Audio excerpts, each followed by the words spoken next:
Here is the...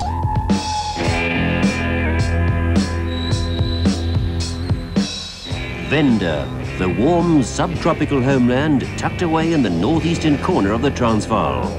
A land of mountains, forests and dry open spaces. The area is an ideal off-road territory, and all the top competitors have travelled the long way north to decide the off-road racing champion of 1987. The season has seen a battle royal between the four-wheel drive trucks and space frame specials. With only one race remaining, Klaus Degener holds a slender lead. It all hangs on this final event, the champion Venda Sun 500. And the situation is a bit confusing. If Reinicke wins his class and I win my class, we're both in different classes. He's in a 4x4 and I'm in a single-seater. I take the championship by 2.5 points. If, however, he finishes ahead of me in the overall positions and the points score from first to sixth, then he takes the championship. So it's all very close. What about conditions out there, Klaus? Chalky, as you can see, it's overcast right now. There hasn't been any strong rain last night. It's been a bit of drizzle. So we're hoping it's going to stay dry. If it's dry, the space frames have got a good chance. It's space frame terrain here. If it rains, if it gets wet, I'm afraid the 4x4s will come in. But good rainfall has blessed the area, and makeshift mudguards are hastily fitted. From just outside Thohoyandou, the route will take the competitors on a 450-kilometre clockwise trip around Venda. A refuel and service point is situated 200 kilometres into the route, from where the race heads to the dry northeast along the Kruger Park boundary and then west to the finishing line. With documentation completed, the cars and bikes head off to Racing Section 1, known as the Casino Racing Section. This 45-kilometre stretch of route is a timed sprint and will determine the starting order for Saturday's Racing Section 2.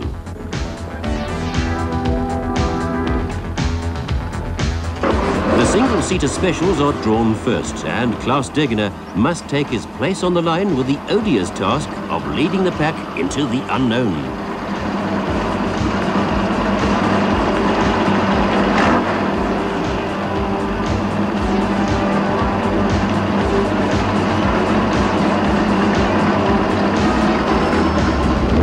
At exactly 1300 hours, Klaus gets his starting orders.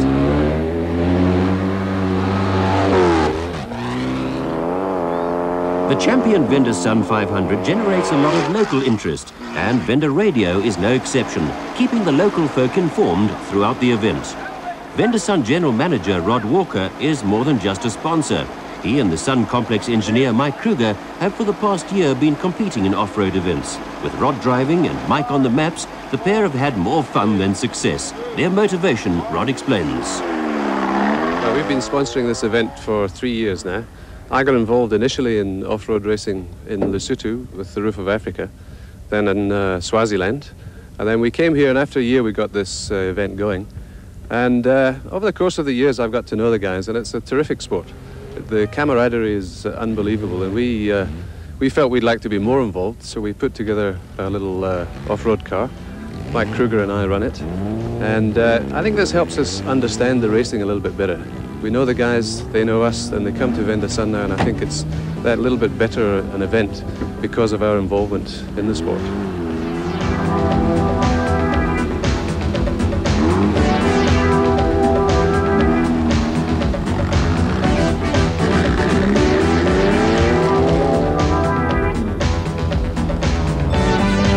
And Mike are not the only competitors finding the going slow, and the narrow roads in the tea plantations forced Derek Pinoy to use every trick in the book to get through the field.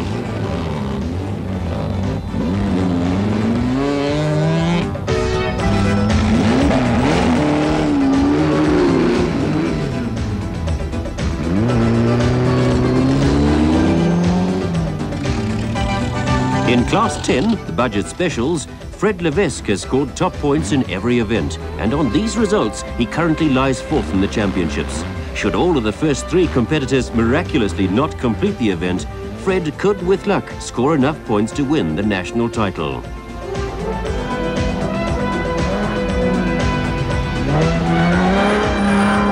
rivers normally dry are now flowing, and the forest areas in particular are wet and slippery. The conditions favour the trucks, but even for them the pace is slow.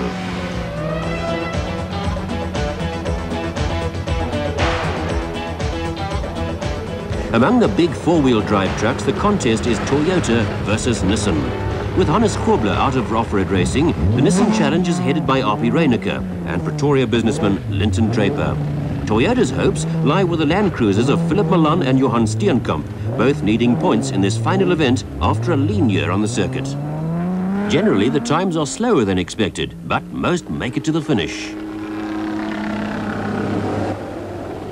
Frank and Dean Sutton spend the afternoon perched on top of a tea bush. The road so near, yet so far.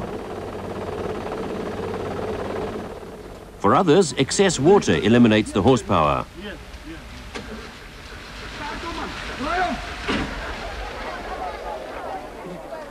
The bike boys have an equally close contest on their hands. Currently leading the 500cc class, Kevin Tebbett defends his slender lead from Jeremy Davies and Alfie Cox.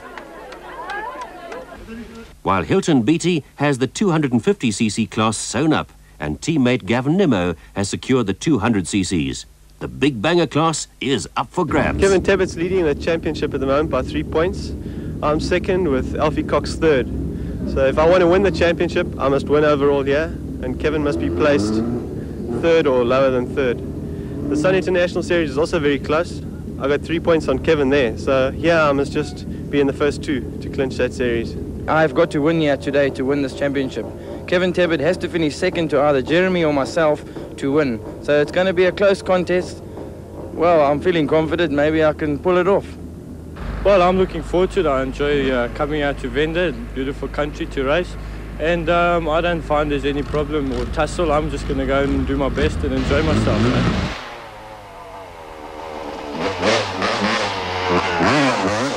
The casino racing section eliminated only a small group of hopefuls. And although conditions have forced slow times, all the top contenders are through and well placed. Derek Pinoy and Jack Purchase start off first on day 2, 30 seconds ahead of second man Klaus Degener. Brother Gert in his Range Rover Bucky follows. With the big 4x4 trucks, Philip Milan and Brian Holt start 7th, 2 minutes off the pace, while Arpi Reinecker starts 9th. Saturday morning, and as dawn breaks over the Venda Hills, the drivers prepare for the 7 a.m. start.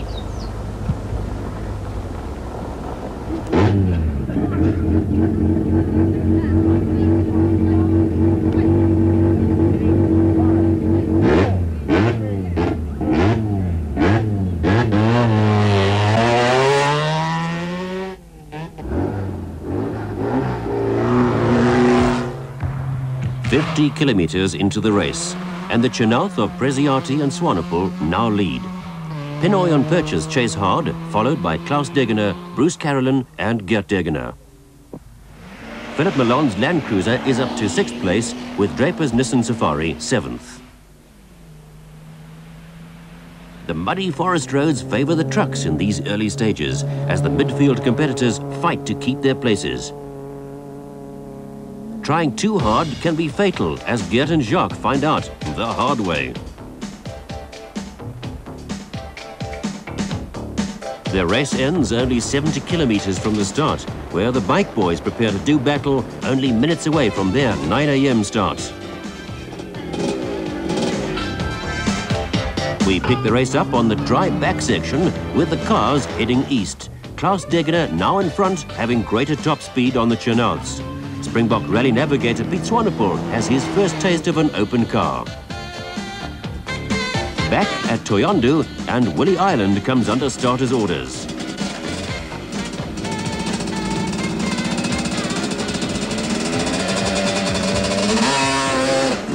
This is the only view the rest of the riders will see of Willie, who is to dominate the first 200 kilometres.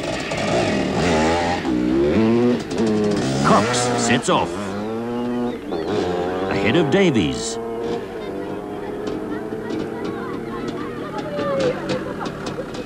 Championship leader Kevin Tebbett has an anxious wait before he too is released into the section.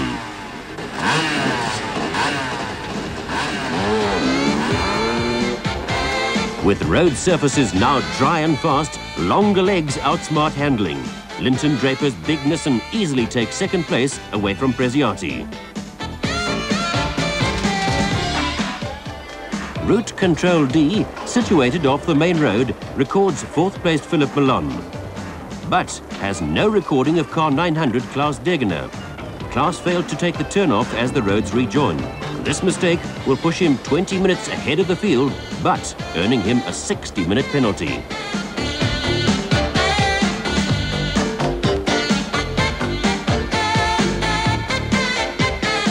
On entering the service area, Klaus is still well in the lead, despite being lost for a while. The German driver is unaware of his mistake and that his brother is suffering a severely crushed hand. For Klaus, things appear to be going well. Oh, fantastic. Where did you pass the other guy? But Klaus heads off to disaster. His service crew have topped his fuel tanks with water. A devastating mistake. With Hannes Grobler out of off-road racing, the trucks seem more closely matched, as navigator Piet Swanepoel has moved from cab to open air, a new experience for the national champ. From what they tell me, I'm going to be in for it today. And I've never been in a Sandmaster, and they tell me it can get pretty wet in there, so I'm prepared for the worst. I'll put on my raincoat and see how it goes. Surprisingly, Fred Levesque is up with the leaders. It's harder for privateer. You've got to be more careful. You've got to watch the bucks every time. You know, for me, I've probably spent on my total car more than the average guy, sponsored guy, spends on his engine or something like that. Fred is in good company with Harry Roscoe and Bruce Carolyn as he heads off on the northern section to the most distant point of the route and along the rough Kruger National Park border. For many, the slow sections will prove too rough as suspensions, wheels and tyres take a hammering. The Venda is known for its cross-section of conditions and long list of retirements. Benoy and Purchase have spent a frustrating morning sorting out the Chernath, and unlike others ahead of them, their troubles are over.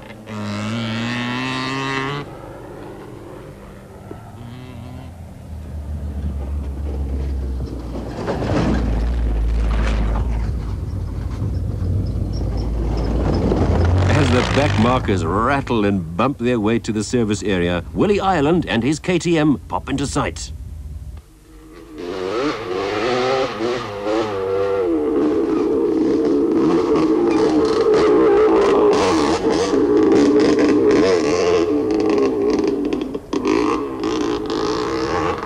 Now in a commanding lead, Ireland has seen nothing of the drama behind him. Kevin Tebbett, riding at a steady pace, has lost contact with Ireland, but holds a comfortable second place. With the National 250cc Championship in the bag, Hilton Beattie is literally riding for fun and doing a good job of keeping third spot secure. In sixth place, Jeremy Davies chases Jake Alberts and Alfie Cox. Jeremy overshot the first refuel point while only seconds behind the leading riders. Stranded without fuel, Davies could only watch as the competition flew past. Eventually, it was Cox who stopped and helped get Davies on his way.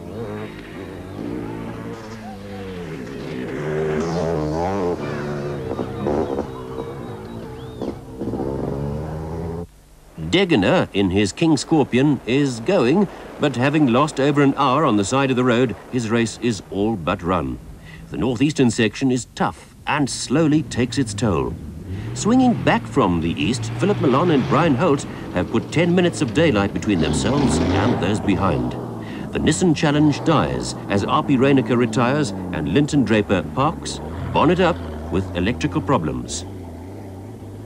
This gives Johan Steenkamp and Louis Joubert in their Land Cruiser a shot at second spot.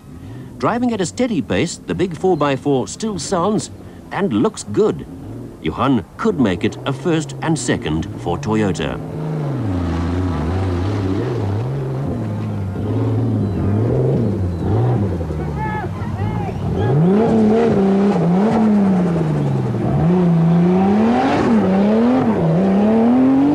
But now, only minutes behind, Derek and Jack have pulled themselves up to third. having rid themselves of the gremlins that slowed them earlier, the duo are after that second place. This very successful outfit needs sponsorship for 1988, and every placing counts.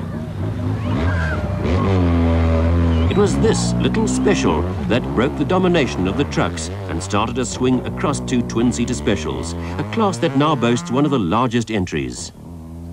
One of those entries is the Lesotho-based team of Ashley Thorne and Jan Kos, seen here in 4th place, but with plenty of trouble on their tail in the form of Harry Roscoe. But Harry's challenge is short-lived, as only a few kilometers down the track, a blown diff puts the single-seater out of the race.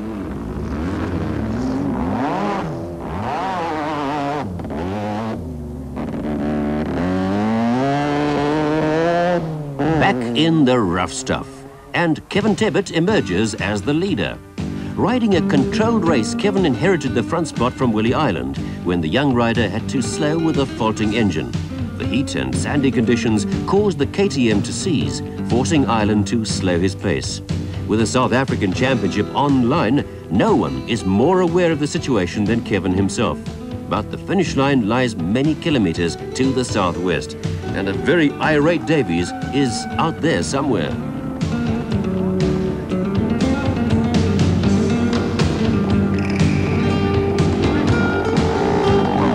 With the midday temperature in the late 30s, dehydration becomes a real threat for the riders.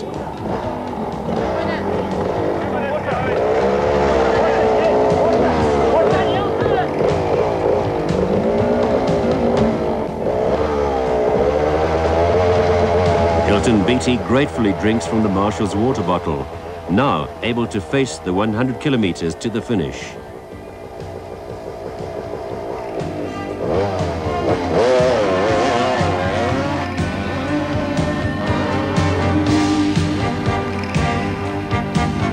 At the finish, Malone and Holt swing the Land Cruiser into the champion winner's enclosure. Having been on the road for 6 hours, 49 minutes and 53 seconds, the Toyota crew have pulled off an unchallenged win, and both vehicle and occupants are in decidedly good shape. Tebbit glides the KTM through the river, having kept the 5-minute barrier between himself and Davies.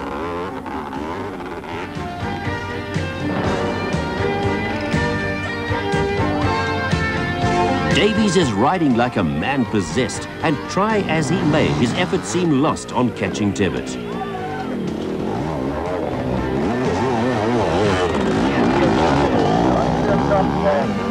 Johan Steenkamp thunders in under the finished banner. 10 minutes behind the leaders, an honourable drive that secures a first and second for Toyota.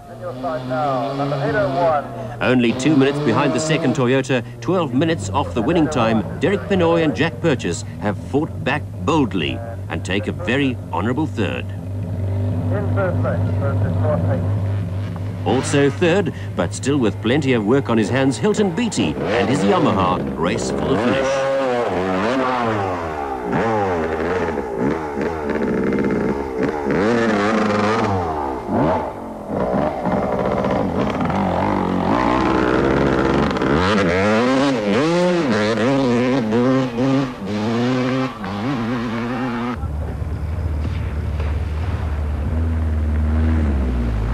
The Sutton pair of Frank and Dean have redeemed their efforts of the previous day and may well earn a finisher's badge after all. While at the finish, an anxious crowd await the arrival of the first motorcycle home. A cheer goes up for Kevin Tebbit as he ends the race and endorses his name on the championship trophy. He's been totally unaware of the threat Davies slowly presented, and his pace as leader, although a natural one, never let him down. A truly worthy winner and a wonderful ride. Stuck, I gave him a push. Is that one?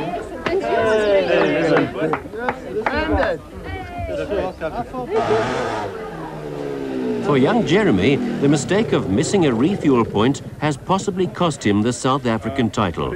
His face masked by frustration, Jeremy's challenging effort has been sporting to the end.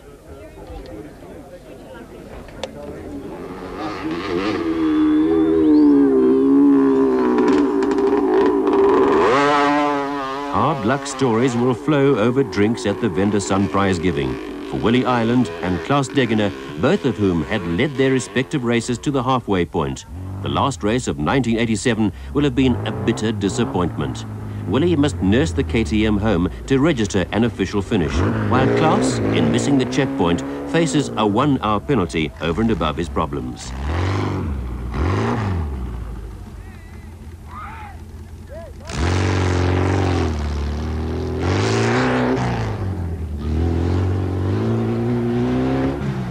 Philip Milan and Brian Holt have ended the season on a high note, having won the Roof of Africa Rally in September and now the champion Venda Sun 500. The class winners have done well, and a win in Class 3 by Angus and Terbus gives Toyota the manufacturer's prize.